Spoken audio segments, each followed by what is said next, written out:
It started with something so small that I almost laughed when I first saw the notice taped to my door, a violation warning. Not for noise, not for trash, not for property damage, but for grass length.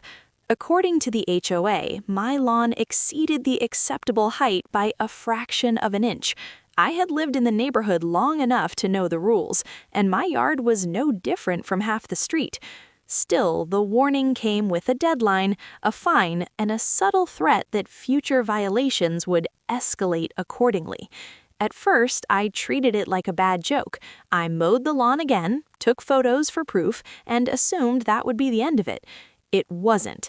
Within days, another notice arrived, this time claiming the grass was still non-compliant. The tone was sharper, the fine was higher, the language hinted at enforcement actions that went far beyond lawn care. That was the moment I realized this wasn't about grass at all. Over the next few weeks, the notices multiplied. Every inspection somehow found a new issue tied back to landscaping. Grass too long, edges not sharp enough, color inconsistent with community standards. Each notice stacked another fine onto my account, and each one carried an undercurrent of intimidation. The HOA wasn't just enforcing rules, they were building a case. What made it worse was the inconsistency. Neighbors with visibly worse yards were untouched. Properties owned by certain board members seemed immune to inspection entirely. The pattern was impossible to ignore. This wasn't random enforcement, it was targeted. Then came the certified letter. It stated that continued violations placed my residency status at risk. Eviction was now on the table, all over grass. That was when confusion turned into anger, and anger turned into resolve. I requested records, I reviewed bylaws, I documented everything. And the more I looked, the more the situation stopped making sense. The HOA's authority was being stretched far beyond its limits. Landscaping violations were being used as leverage, not correction. I began to suspect that this wasn't just about control, it was about money.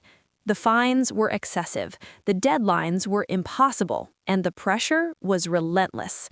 As I stood in my perfectly trimmed yard, staring at the notice threatening to take my home, I realized something important. If they were willing to push this far over grass, then they were hiding something much bigger. And whatever it was, they were desperate enough to risk everything to keep it buried. Once eviction entered the conversation, I stopped treating the HOA as an inconvenience and started treating it as a threat. I requested formal documentation for every fine, every inspection, and every enforcement action tied to my property. What came back was incomplete, poorly organized, and filled with contradictions. Dates didn't line up. Inspection reports referenced photos that didn't exist. Fees appeared without clear justification. That was the first crack in the facade. I expanded my search beyond my own records. Public filings showed how HOA funds were allocated, and that's where things started getting interesting. Landscaping fines made up an unusually large portion of the HOA's revenue. Even more concerning was where that money went. A single landscaping company appeared repeatedly in the expense reports, billing the HOA at inflated rates for routine work. The deeper I looked, the uglier it got. Board meeting minutes were vague to the point of uselessness. Votes were recorded without detail. Decisions involving large expenditures had no supporting documentation.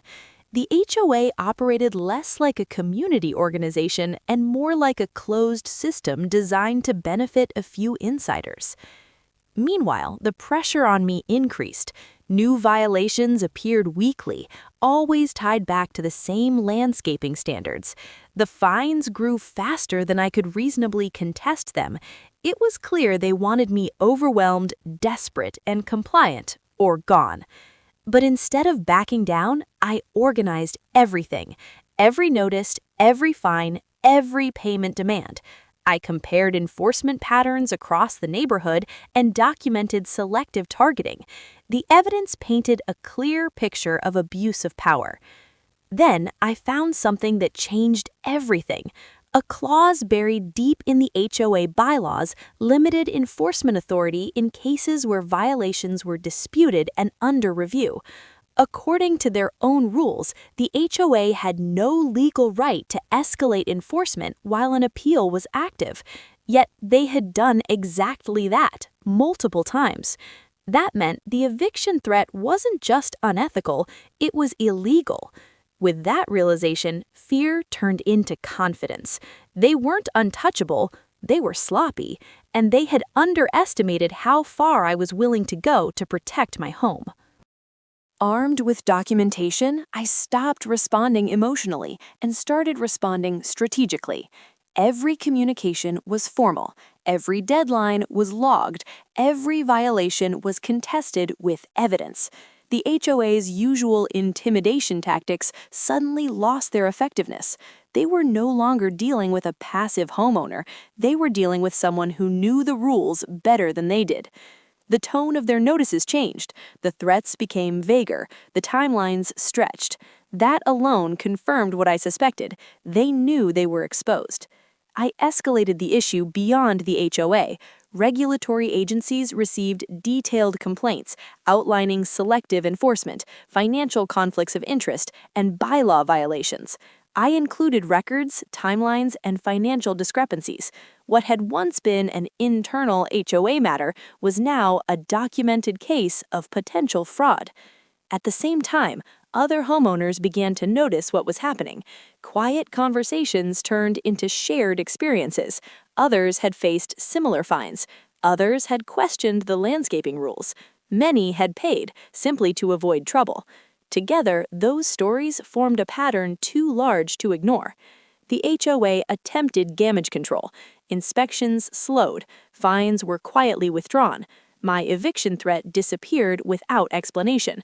But it was too late. The paper trail existed, and outside eyes were now watching. An audit was announced. Suddenly, board members who had been aggressively visible went silent.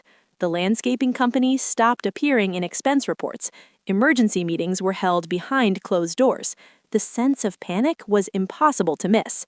What had started as a fight over grass had evolved into a full exposure of systemic abuse. The HOA's power depended on homeowners not pushing back. Once that illusion broke, everything else began to unravel. I didn't need revenge. Accountability was enough.